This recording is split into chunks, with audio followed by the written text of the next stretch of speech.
राज्य उत्तराखंड के सरकारी विभागों में अधिकारियों के समय से न पहुंचने का सिलसिला जारी है। हालांकि कई दफा इसकी शिकायत शासन स्तर तक भी पहुंच चुकी है, बावजूद इसके अधिकारी अपनी हरकतों से बाज आते नजर नहीं आ रहे हैं। उद्यान निदेशालय में भी आज यही देखने को मिला, जिसके बाद मंत्री गणेश जोशी ने अधिकारी की एक दिन की सैलरी काटने के निर्देश दिए हैं। दरअसल आज कृषि एवं उद्यान मंत्री गणेश जोशी ने उद्यान निदेशालय का औचक निरीक्षण किया। निरीक्षण के दौरान विभाग में senior horticulture inspector Arun Pandey गैर हाजिर मिले। अधिकारी के इस रवैये से नाराज मंत्री गणेश जोशी ने संबंधित अधिकारी का एक दिन का वेतन काटने के निर्देश दिए हैं।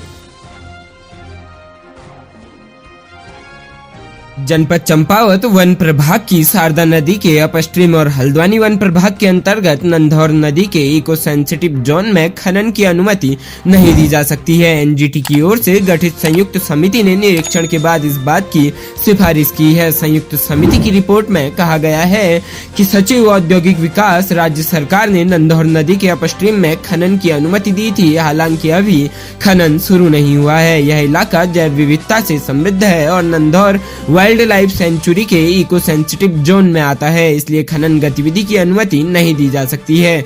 हालांकि मिट्टी के कटाव को रोकने के लिए विधिवत उपाय किए जा सकते हैं। एनजीटी का कहना है कि शारदा बैराज के अपस्ट्रीम में भी खनन कार्य नहीं किया जा सकता है।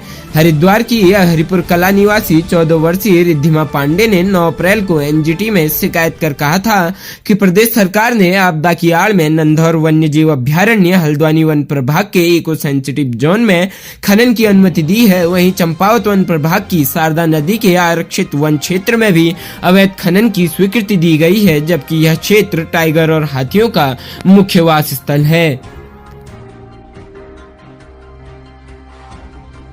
राज्य उत्तराखंड के रामनगर में आज सुबह स्कूल बस और बाइक की भिड़ंत हो गई। इस सड़क हादसे में पैरा कमांडो फौजी की मौत हो गई। बता दें कि शुक्रवार की सुबह ग्राम करणपुर निवासी 23 वर्षीय हिमांशु मेहरा पुत्र त्रिलोक सिंह मेहरा ग्राम कानिया से बाइक से अपने घर जा रहा था। इसी बीच करणपुर इंटर कॉलेज के पास एक तेज रफ्तार स्कूल बस ने बाइक को टक्कर मार दी, जिसमें फौजी हिमांशु गंभीर रूप से घायल हो गया। बता दें कि हिमांशु मेहरा हिमाचल में पैरा कमांडो के पद पर तैनात था। फौजी परिवार में एक शादी समारोह में शामिल होने के लिए छुट्टी पर घर आया था। घटना के बाद फौजी के परिजनों में मातम मचा हुआ है। वहीं मामले में कोतवाली के एसएसआई प्रेम विश्वकर्मा ने बताया कि शव का पोस्टमार्टम कराने के बाद शव परिजनों को सौंप दिया गया है। तहरीर मिलने के बाद वैधानिक कार्रवाई की जाएगी।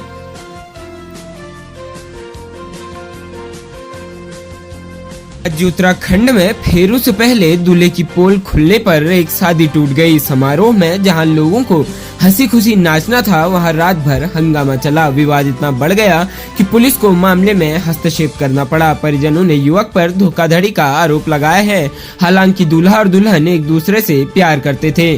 धारा चौकी क्षेत्र के एक होटल में बृहस्पतिवार रात को जमकर बवाल हुआ। शादी समारोह के बीच में अचानक से दूल्हे की खुली पोल ने रंग में भंग डाल दिया। रिश्तेदारों की कानाफूसी ने पूरा खेल बिगाड़ दिया। देर रात खूब हंगामा हुआ, जिसके बाद पुलिस को मौके पर पहुंचना पड़ा। दरअसल लड़की ने दूल्हे को आर्मी अफसर बताया था। दोनों एक दूसरे से प्यार करते थे, जिसके चलते परिवार वालों ने शादी के लिए हामी भर दी। लेकिन गुरुवार को शादी के दिन तब सारी कहानी बिगड़ गई, जब रिश्तेदार दूल्हे को लेकर कानाफूसी करने लगे। पता चला कि दूल्हा आर्मी अफसर नहीं है। बस यही बात लड़की पक्ष के कानों में पड़ी तो हंगामा शुरू हो गया।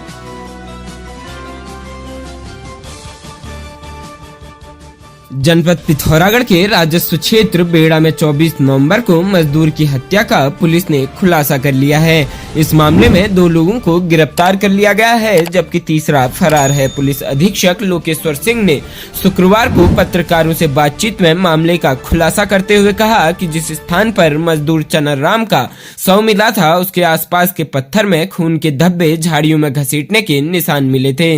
राजस्व पुलिस ने यह मामला रेगुलर पुलिस को स्थानांतरित हुआ था। उप निरीक्षक सुरेश कंबोज ने प्रारंभिक जांच के बाद इस मामले में अनुसूचित जाति जनजाति अधिनियम की बढ़ोतरी की थी। जांच में 3 लोगों का हत्या में शामिल होना पाया गया। आरोपी कृष्ण सिंह निवासी राम खितौली, खीम सिंह निवासी ग्राम मझेड़ा तथा प्रकाश भट्ट निवासी खितौली हत्या में शामिल थे। इनमें से 2 गिरफ्तारी से बचने के लिए नेपाल भाग गए थे। पुलिस ने सर्विलांस की मदद से मुख्य आरोपी कृष्ण सिंह को नेपाल बॉर्डर से गिरफ्तार कर लिया। सह अभियुक्त प्रकाश भट्ट को उसके गांव की खितौली से पकड़ा गया, जबकि तीसरा अभियुक्त खीम सिंह फरार है, उसकी तलाश की जा रही है। उत्तराखंड राज्य की राजधानी देहरादून में सरकारी स्कूलों में बच्चों को धूप में बैठाकर पढ़ाई कराने पर रोक लगा दी गई है। ऐसे में बच्चे अगर धूप में बैठाकर पढ़ाए गए तो संबंधित स्कूल के प्रिंसिपल और बीईओ के ऊपर कार्रवाई होगी। दरअसल इसका आदेश मुख्य शिक्षा अधिकारी डॉक्टर मुकुल कुमार सती ने सभी प्रधानाचार्य को भेजा है। दरअसल जाड़ों के दिनों में अधिकतर स्कूलों में बच्चों को बाहर बैठाकर धूप में पढ़ाया जाता है। ऐसे में मुख्य शिक्षा अधिकारी ने सभी स्कूलों के प्रिंसिपल को आदेश दिए हैं कि बच्चों की कक्षाओं को बाहर न लगाया जाए। उनका कहना है कि धूप में बैठाकर पढ़ाने से बच्चों का ध्यान पढ़ाई में कम और आसपास की चीजों में ज्यादा रहता है। ऐसे में इन 3-4 महीनों में उनकी पढ़ाई पर बुरा असर पड़ता है। पिछले कुछ सालों में बोर्ड परीक्षाओं के परिणाम में ऐसा देखा गया है। लिहाजा उन्होंने सख्त निर्देश दिए हैं कि बच्चों की पढ़ाई कक्षाओं के अंदर ही होनी चाहिए।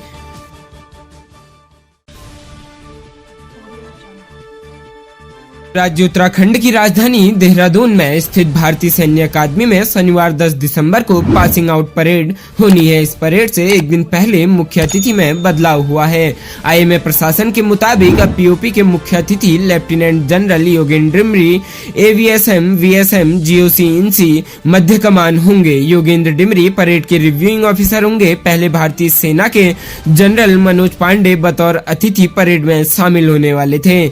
गौर हो कि इस बार कुल 344 जेंटलमैन कैंडिडेट पास आउट होकर सेना में बतौर लेफ्टिनेंट के पद पर शामिल होंगे। इस बार कुल पास आउट होने वाले 344 कैडेट्स में से मित्र देशों के 30 जेंटलमैन कैडेट भी पास आउट होने जा रहे हैं। बता दें कि 1 अक्टूबर 1932 में स्थापित भारतीय सैन्य अकादमी का 90 वर्ष का गौरवशाली इतिहास है। अकादमी 40 कैडेट्स के साथ शुरू हुई थी। अब तक अकादमी देश विदेश की सेनाओं को 63,768 युवा अफसर दे चुकी है। इनमें 34 मित्र देशों के 2,724 कैडेट्स भी शामिल हैं। 1932 में ब्रिगेडियर एलपी कोलिंस प्रथम कमांडेंट बने थे। इसी में फील्ड मार्शल सैम मानेकशॉ और म्यांमार के सेनाध्यक्ष रहे। इसमें डन के साथ पाकिस्तान के सेनाध्यक्ष मोहम्मद मूसा भी पास आउट हुए थे। आईएमए ने ही पाकिस्तान को उनका पहला आर्मी चीफ भी दिया है।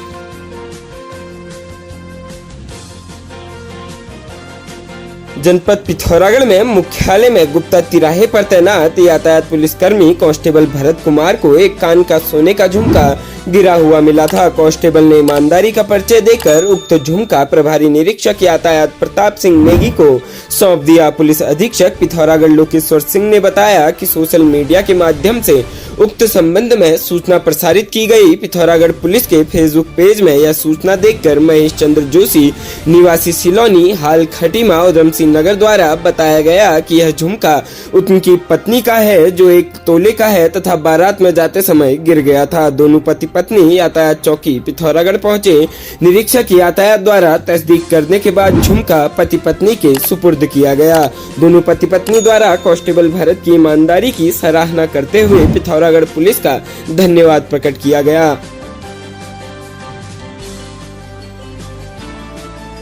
राज्य उत्तराखंड में पिछले कुछ समय से कोरोना संक्रमण के मामलों में काफी कमी देखी जा रही थी, लेकिन एक बार फिर कोरोना संक्रमण के मामले बढ़ रहे हैं। दरअसल स्वास्थ्य विभाग की ओर से जारी किए गए आंकड़ों के अनुसार पिछले 24 घंटे के भीतर प्रदेश भर में 30 नए कोरोना संक्रमण के मामले सामने आए हैं।